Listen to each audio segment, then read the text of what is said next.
Alhamdulillah, Alhamdulillahi Rabbil Alamin. Ashhadu an la ilaha illallah wa ashhadu anna Muhammadar Rasulullah. Allahumma salli ala Sayyidina Muhammad wa ala ali Sayyidina Muhammad. Amma ba'du, faya ibadallah, usikum wa nafsi bitaqwallah wa ta'atihi la'allakum tuflihun. Wa qala Allah ta'ala fi kitabil karim, a'udzu billahi minas syaitonir rajim, bismillahirrahmanirrahim. Ya ayyuhalladzina amanu taqullaha haqqa tuqatih wa la tamutunna illa wa antum muslimun. Shadaqallahul azim. Ma'asyiral muslimin, jamaah salat fardu Jumat yang dimuliakan oleh Allah Subhanahu wa taala. Kembali kita bersyukur kepada Allah Subhanahu wa taala. Alhamdulillahi Rabbil Alamin. Sampai hari ini tepatnya 16 Syawal 1442 Hijriah, Allah Subhanahu wa taala masih memberikan rangkaian rahmat dan nikmatnya untuk kita semua. Insya Allah rangkaian nikmat ini akan kita bawa dalam rangka mendekatkan diri kepada Allah Subhanahu wa taala dengan melaksanakan salat fardu Jumat secara berjamaah.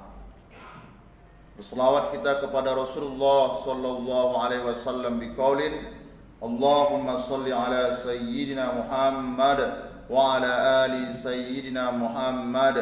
Assalamu alayka ya Rasulullah, assalamu alayka ya Nabi Allah, assalamu alayka ya sayyidal anbiya wal mursalin.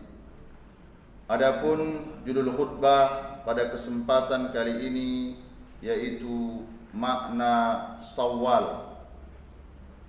Bulan ini dinamakan bulan Syawal, artinya peningkatan.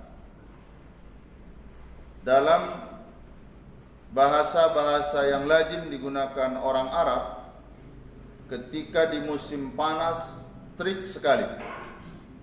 Pada saat itu mulut onta itu dikerumuni oleh lalat.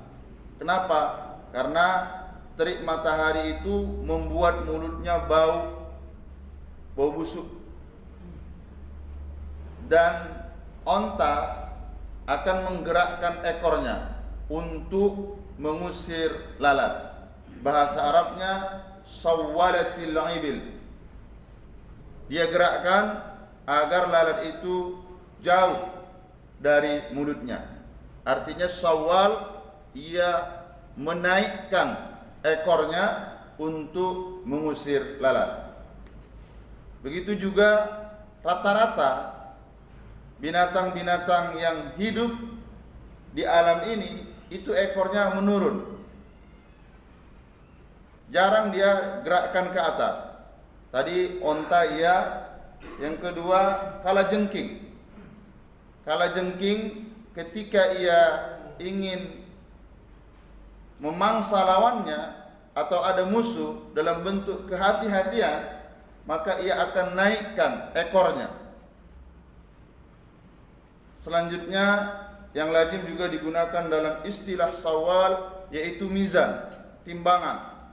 Bukan timbangan yang sekarang ini atau timbangan digital, timbangan tiang.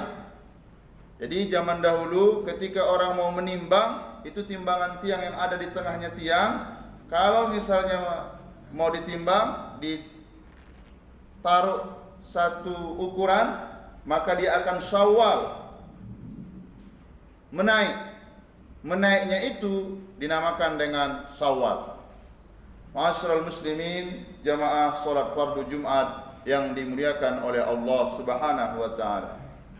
dari ketiga pemakaian tadi, onta yang mengusir lalat dinamakan dengan Syawal, kalajengking yang siap siaga baik itu menghindari musuh ataupun menyerang, menaikkan ekornya dinamakan dengan Syawal.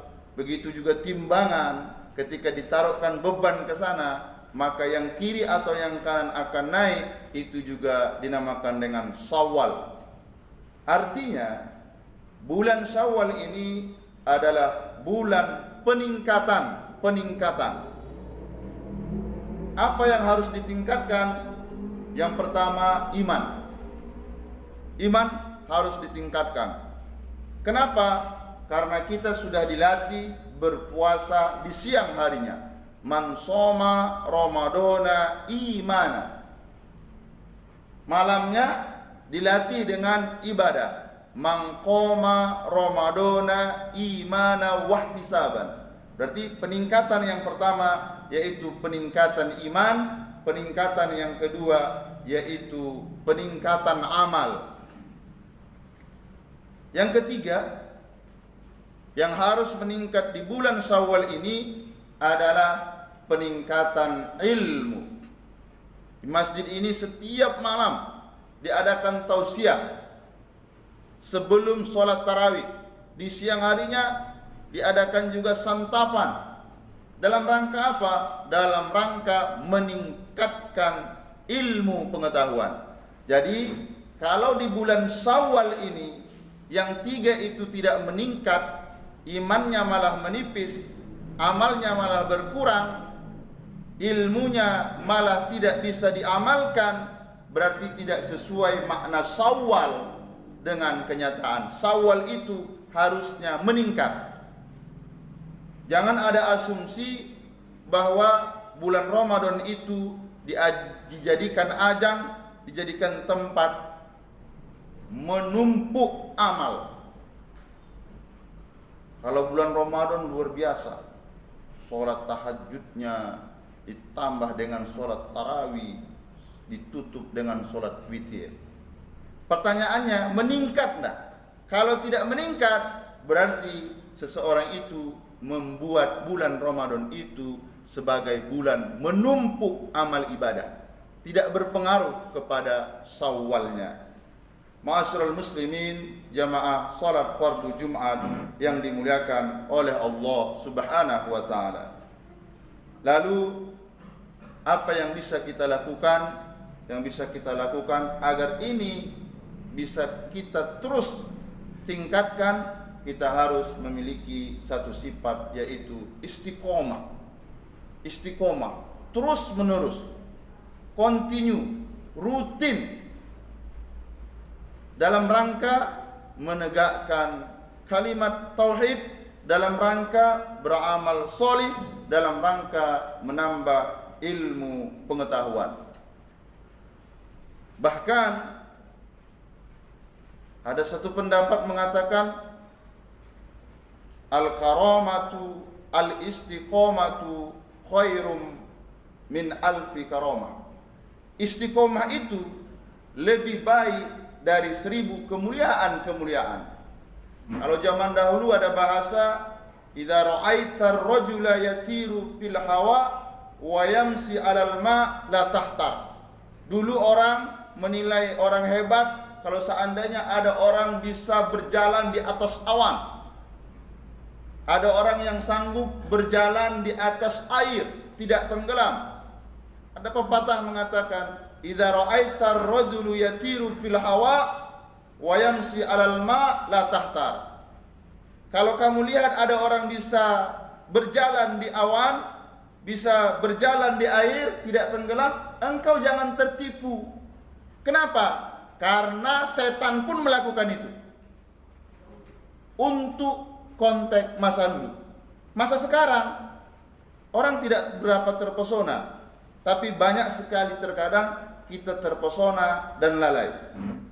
Ma'asyiral muslimin, jamaah salat fardu Jumat yang dimuliakan oleh Allah. Kalau dulu kemuliaan-kemuliaan seperti itu bisa dilihat, tapi untuk konteks saat ini, kalau ada orang kaya, kita jangan terpesona. dengan kekayaannya dia tidak mau ibadah, oh jangan heran, berarti ini kekayaan ini dalam rangka istidraj, menjauhkan diri dari Allah Subhanahu wa taala. Jangan dianggap kekayaan itu menjadi satu kemuliaan. Kalau ada seorang profesor, doktor, kiai, masyhur, terkenal, namun dia tidak istiqomah dalam melakukan kebaikan, la tahtar, jangan tertipu. Bisa saja ini bentuk tipu daya Allah yang diberikan kepada dirinya. Ada orang rizkinya lancar ibarat keran mengalir. Jangan juga tertipu. Bisa saja rizki itu tidak akan membuahkan hasil yang baik. Kenapa?